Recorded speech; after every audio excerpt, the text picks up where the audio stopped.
Hi, and welcome back to the third segment of the Rod Chappell Show, where we're delighted to have Eric Bergmanis, President of the Missouri Bar, with us today. We've been talking about legal issues and how they affect people, how lawyers try to affect change not only for their clients but for society in general, and I think you're going to love some of the topics we talk about today.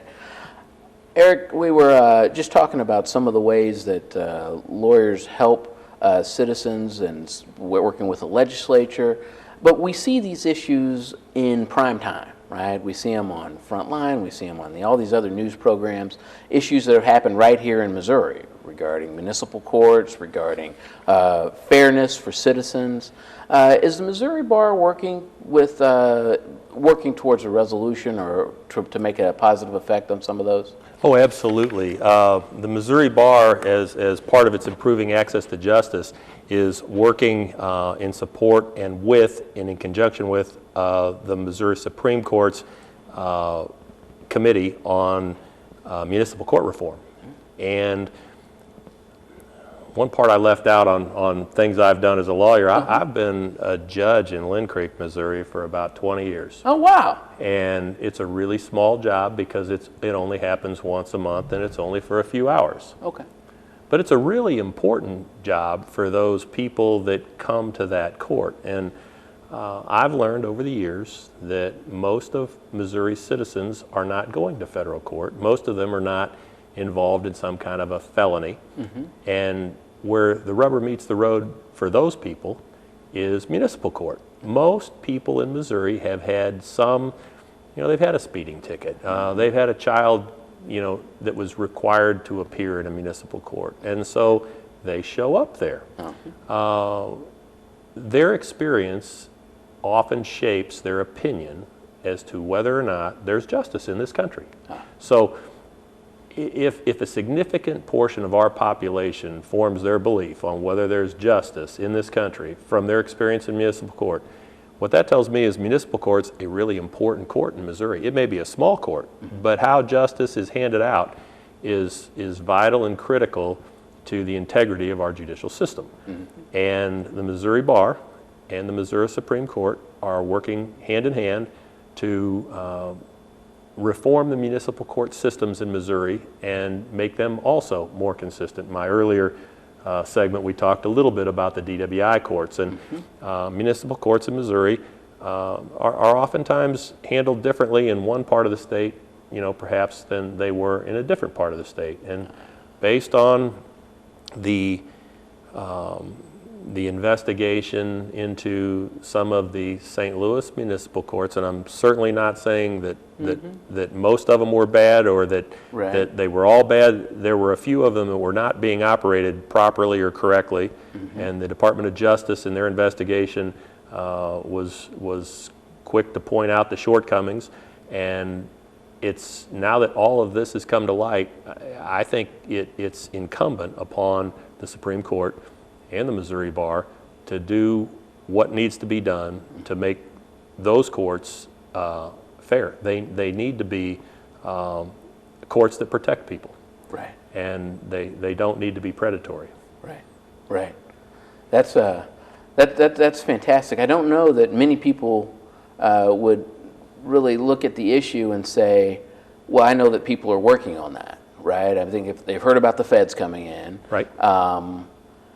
Lawyers may have heard the chief judge talk about how the municipal courts are part of the court system, right? They are. I think it's important for folks to know that there is a system for reform and that it's being addressed and that we're working towards it. One of the people that we have secured a position on this working group, this committee that the Supreme Court has put together, is Reuben Shelton.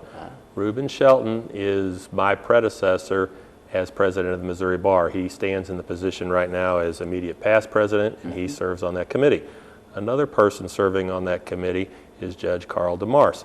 Judge Carl DeMars is from Memphis, Missouri. He's not only an associate circuit judge from, I believe, Scotland County, he's also the municipal judge of Memphis, Missouri.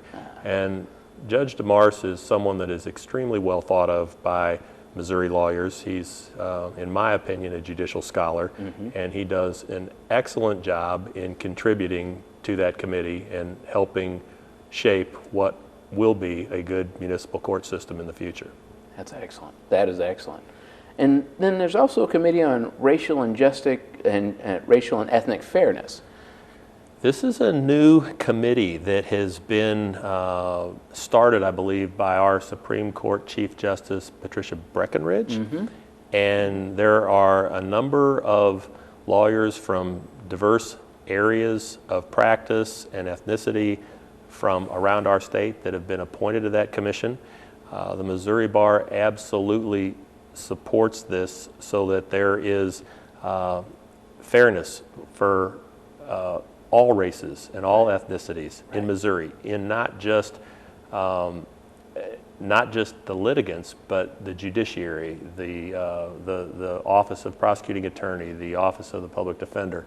You know, what we're looking for is a system where we have justice for all. And that's huge. Something that we as American citizens rely on, right? We absolutely rely on it. Our Constitution says it's part of what we are guaranteed. Yeah. It's interesting that some of these issues are larger than any one individual could try to change on their own. Sometimes people try to ferret their way through the system by themselves, and that's one thing. But trying to take on issues that may deal with access to justice, it really requires an organization of people, and most of the times with some extraordinary skill. You know. And I would point out that when the Supreme Court came to the Missouri Bar Board of Governors and asked them for support, we not only said we would support with people. When they asked if we would support with money, we also made a considerable donation from the Missouri Bar, where lawyers from Missouri are helping fund access to ethnic and racial fairness. Wow, and that's directly, because without people and money, sometimes it's hard to get an issue actually looked at. I'm not sure what's left after that. That's correct. And then on a different note, the law can be complex, and so are there efforts to actually share the law with people outside the courtroom context? There are, and we do that in a number of different ways. Probably the best way we do that is through our MissouriLawyersHelp.org, where people that have legal issues can go to find help to those problems or those questions. And is that just a website? Of course, it's a website, I guess. So if I Google that, is that going to bring up a? It should. You can type in MissouriLawyersHelp.org, and it should pull up that website. Okay. And so if a person needed some help, wanted to learn about a particular issue, they could go to the website. They can. It would be a perfect place to start. Good. And that's something, again, is there a fee to enter the website? There is no fee to enter the website. Do you have to give a bunch of personal information? You're not required to give a bunch of personal information. Is somebody going to try to sell me something as soon as I get on that website? There is no sales pitch. No. Okay, all right. No. All right. There's not a bunch of pop-up ads. Those are the 20 questions my grandmother would ask. Good questions. And while we're there, are there opportunities for the public to learn about the law through kind of breakout sessions or? Yes, I think good question. Several years ago, and I'll just give the credit where it's due, Nancy Bogab, our vice president at the time, was basically the founder of the mini law school. Okay. And the Missouri Bar puts on mini law schools in different parts of the state. It started in St. Louis. It's moved from St. Louis to Kansas City, and it's also now being held in Jefferson City and Columbia. Mini law schools are weekly sessions that the public can sign up for. Usually it's advertised in a newspaper. You can call and sign up. There's a small fee. I think it's $35. It may be as much as $50. It's a small fee. I think it's $35 to attend a number of sessions, and the sessions are taught by lawyers and judges and law professors, and they're taught on all different aspects of the law. It may be financing, it may be housing, landlord, tenant, it may be probate, wills, and estates. I think they taught a session on municipal courts after the events in Ferguson. Sure. Sometimes the topics are what I would call timely, relevant, depending on what is going on in the state at this time. And what we have found is someone that goes to our mini law school and graduates from the mini law school oftentimes signs up for the next one. We have repeat business, repeat customers. For this part of our state, the Jefferson City area and the Columbia area, we rotate the programming back and forth between Columbia and Jeff City. The last time it was held in Jeff City, we had 50 people sign up and attend. Wow. And that's one place where you can learn about the law, how it affects you, and your rights and opportunities in the state of Missouri. We also provide what I mentioned before, this legal pro bono legal website for people that are of limited means to have legal questions answered. They can have up to 3 questions answered per year by lawyers online. That's kind of revolutionary. It is somewhat revolutionary, and the state that first came up with this was Tennessee. Really? At least the model that the ABA has taken. I think the state of California had some version of this also, but the ABA partnered with Tennessee. Tennessee made all of their learning process and curve available for the ABA, who has then passed it on to various states. You have to sign up for it. You have to agree to have a person that's a liaison that helps monitor and maintain that system. We have a staff person at the Missouri Bar that spends several hours each week doing that, maybe 4 hours a week maintaining that. And that is done purely as a service to people of lesser means in our state. That's great. That is great. And then, we've talked a little bit about finding a lawyer and then some of the publications. Like, here's one that I don't think we've mentioned is the Senior Citizens Handbook.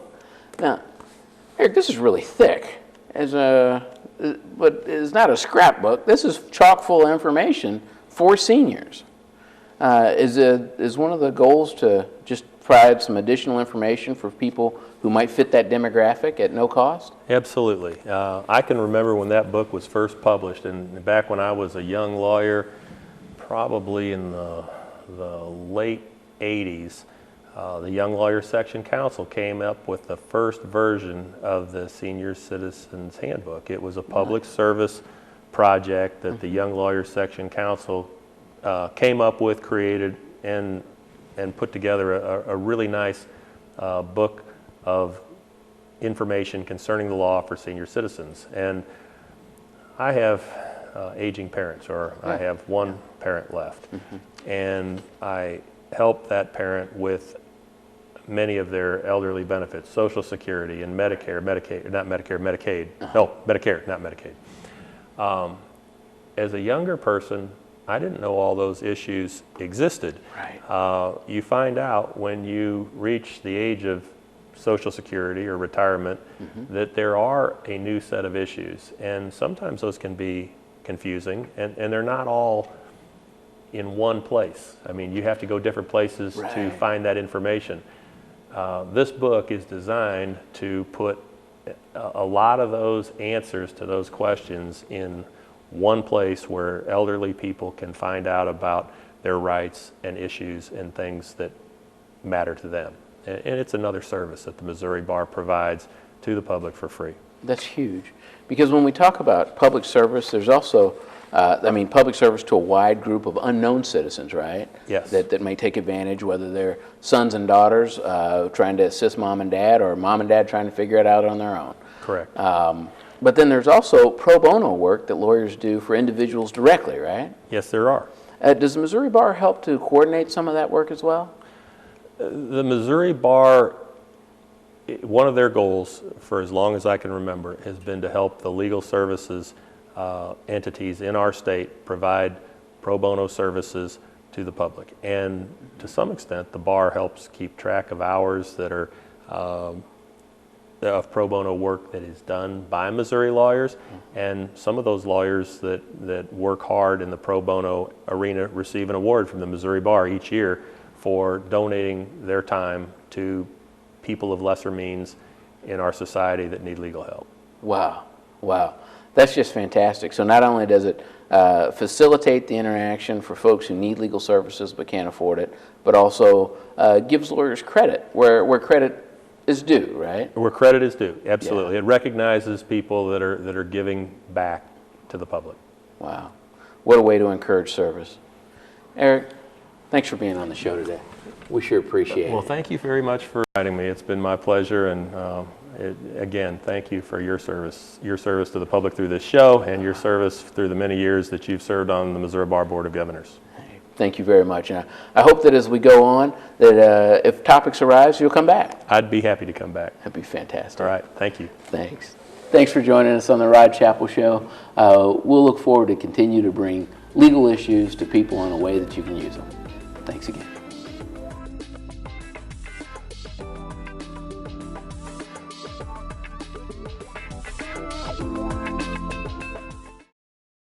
Over 1,000 Central Missouri kids are in foster care. Nearly 400 will age out of foster care without a forever family. You could be the one to make a difference. I'm Deanna Alonzo, former foster youth and executive director of the Central Missouri Foster Care and Adoption Association. Our organization supports foster and adoptive children and families. We are working to change the statistics for these kids. Be the one who makes a difference. Find out more at ccfosteradopt.com.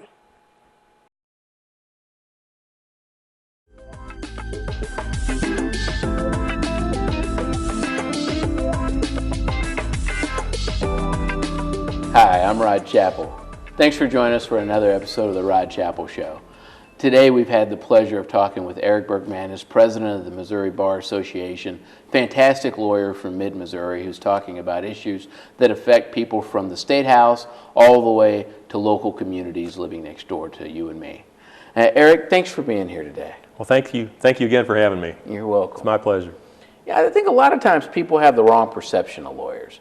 You know, we can't cure that in one episode of the Rod Chapel Show or maybe even an entire season. But I hope that we can kind of demonstrate the role that lawyers play in people's lives and how we're useful in that way. Can you tell us the average lawyer in Missouri? Are they working at some of these big firms that we see, like, you remember LA Law, you know, with those fancy cars and, you know, they look so sharp and everything happens in the space of 40 minutes, right? Or are they real people like you and me?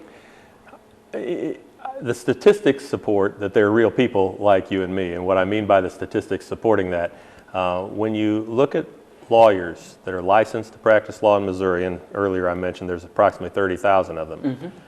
2/3 of those lawyers are either solo practitioners, which means they practice by themselves, or they are in law firms that have less than 10 lawyers. Wow. So the model of there's 300 lawyers in this firm, or this giant firm in one of the major metropolitan areas that's also a partner in a bigger national firm or international firm where they have offices in New York and Chicago and, let's say, St. Louis.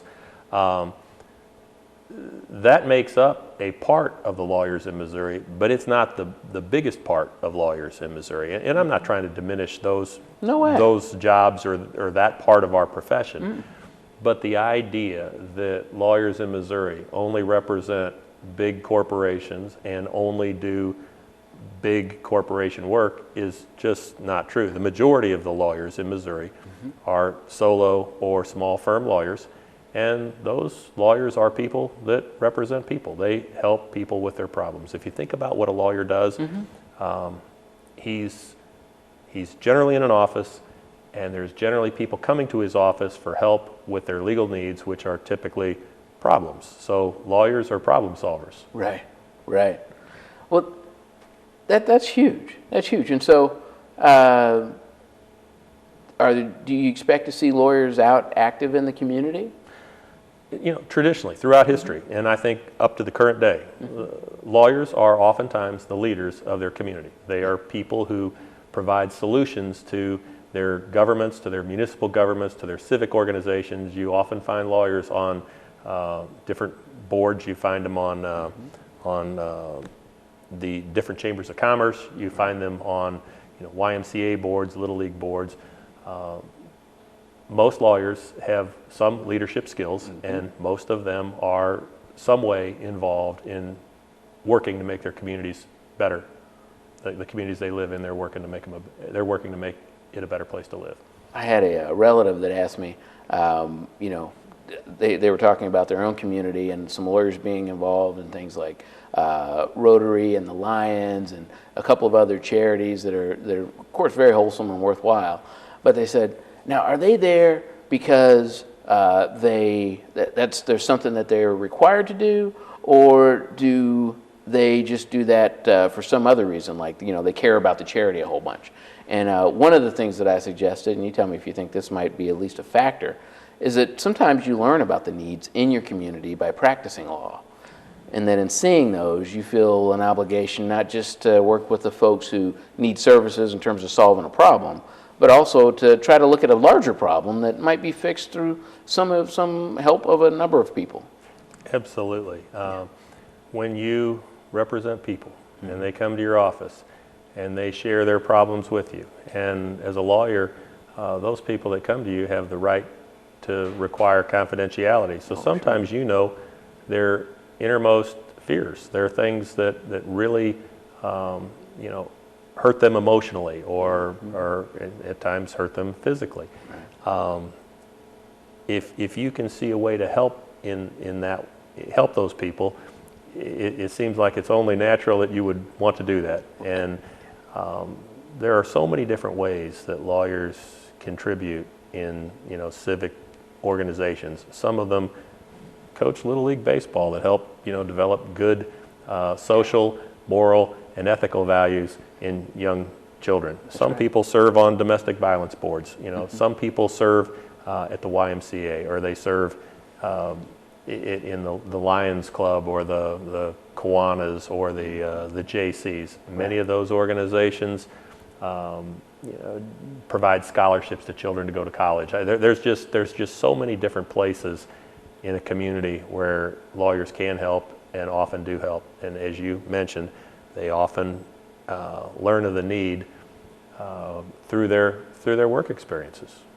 Yeah. And maybe another outgrowth that we've seen, and we talked about it earlier a little bit in terms of the advent of juvenile court to address issues going on with our children without necessarily giving them a criminal record when they're trying to get started out in life and maybe just made some bad choices.